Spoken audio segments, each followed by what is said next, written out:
Hello Stampers, Deb Valder here, your Fun Stampers Journey Coach. Today I'm going to show you how to do a sympathy card.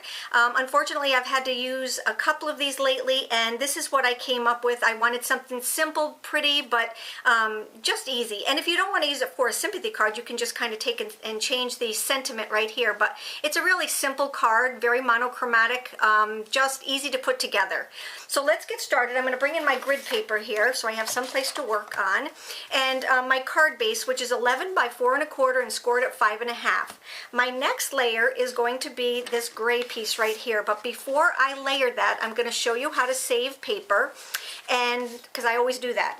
So this is my rock candy paper. I'm going to take my rock candy ink and I'm going to just ink up my stamp. Now let me just show you what the stamps are from. This right here, the flower is from the Dahlia Burst, and it is a bundle, so we do have the dies to go along with it, and we are going to use one of the dies, so I might as well get that out right now. So here's the smaller die, and then I'm going to be using, so that is the Dahlia Burst. I love, love, love that set. All right, so I've got the Dahlia Burst, and then for my greeting, I got it from the Greeting Bouquet, which is right here, the Heartfelt Sympathy. That's where I got that from. And then my background is my ever favorite, is the Vintage Notes. I love this stamp. All right, so first thing I'm going to do is to ink up my flower, and I'm going to stamp it right here in the middle of the card.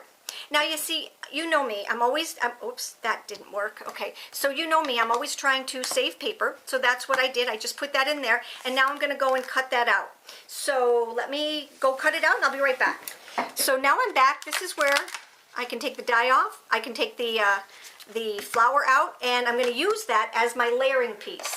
So what I'm going to do now is to take and stamp up the rest of the things that need to be stamped. So I'm going to grab my piece of cardstock. I'll have all the measurements over on my blog if you want to hop on over there. I have my background stamp right here. I'm going to take again my River Rock. I told you this is a very monochromatic card, and I'm just going to ink up my background.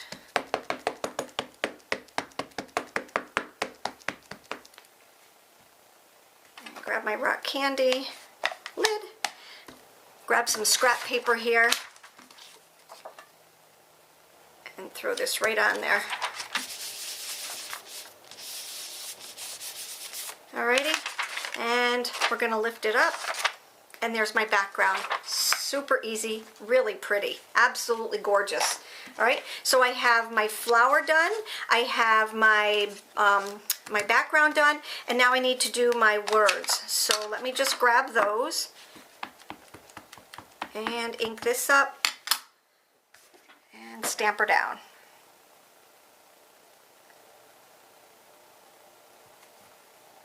Okay, there's my Heartfelt Sympathy, and we're done stamping. We're just going to put it all together now.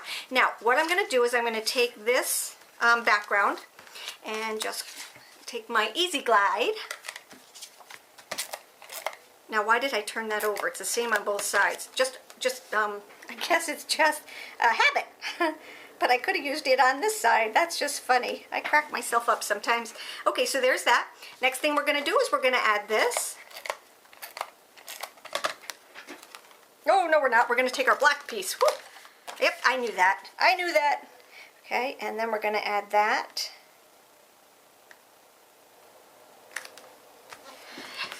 And then add right there.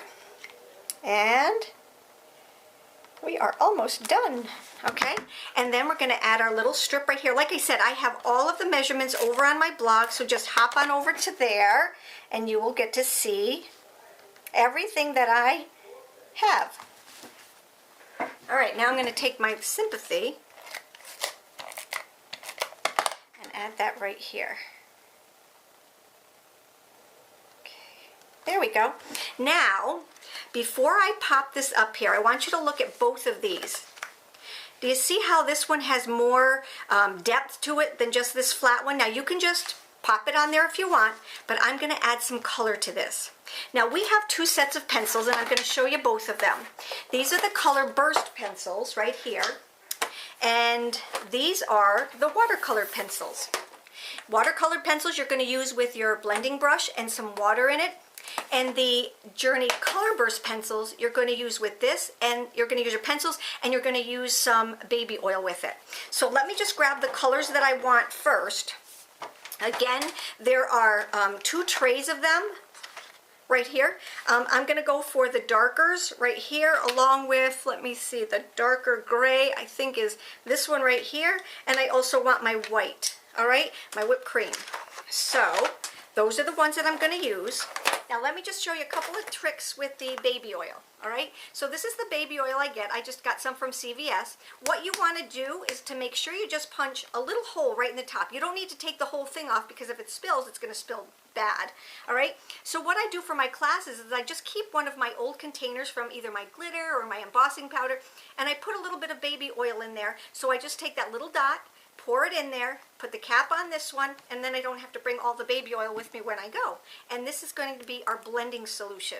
All right, so let me just show you what I did. I'm going to take the darker gray, and I'm just going to randomly color so that it doesn't look completely flat. All right, and I'm just going into where the bottom one meets the top one. Okay, bringing it up just a little bit. Now these colored pencils are different than the watercolor pencils in the fact that they are so much creamier. I don't know how else to describe them. They just have such a soft, even though I think it's a harder pencil, they just have such a soft look to them. They're just creamier, okay? So just again, I'm just randomly, not even doing too good of a job because I'm going to blend it all together. Just want to give it a little bit of depth, and I'm going right in the creases of each and every one of these. All right, almost done. That's how fast this is. You know me, fast, fast, fast, fast, fast, fast. See, look at the difference already, but I'm not done. Now what I'm going to do is I'm going to take one of our little stubs, and you can sharpen it or clean it by our little sanding block right here, and you can get those in the big catalog, all right? All of my links are below, so you can always go right to the link, okay, right below my YouTube video. And I'm going to take, and I'm just going to blend. So I just dipped it in there just to get it a little bit wet, and now I'm just going to blend. See? Isn't that cool? I'm just kind of softening up what's already soft, but softening up the lines just a little bit. I love the way this looks. And again, it just gives it, you know, the card was pretty, but now it's wow. You know, it gives it such depth, and people think you're such an artist when you do stuff like this, and I couldn't be the farthest thing from it. But that's what I love about stamping. It just makes you look like you're an artist. All right, so let's put the top on that. Now, one more thing I'm going to do is I'm going to take my white one, and I'm just going to give it a few highlights on each little petal. All right, just to kind of soften it up and say there is light out there at the end of the tunnel, or should I say at the end of the pencil, okay? And you'll see what this does when I'm done, okay? I'm not even really thinking about it, just putting a little bit, and you can spend more time if you want to, but you really don't have to, because like I said, this is just giving it a little bit of highlight, and then you can go back in and you can take and use the blender again if you want to, but that's all there is to it. We just took it from a flat piece of paper to something that actually bursts, you know? So that's it. And now I'm just going to take one of my Journey foam squares right here, add it to the back. There's no ribbon with this one. It's just a fast, you know, and when you're not planning on a sympathy card, but if you have to put one together, this is the one to do it. That's it. That's my card for today. I hope you enjoyed my post. If you have any questions, you know how to get a hold of me. Hop on over to my blog for some more inspiration, and let me know if I can ever help. Take care and have a great day.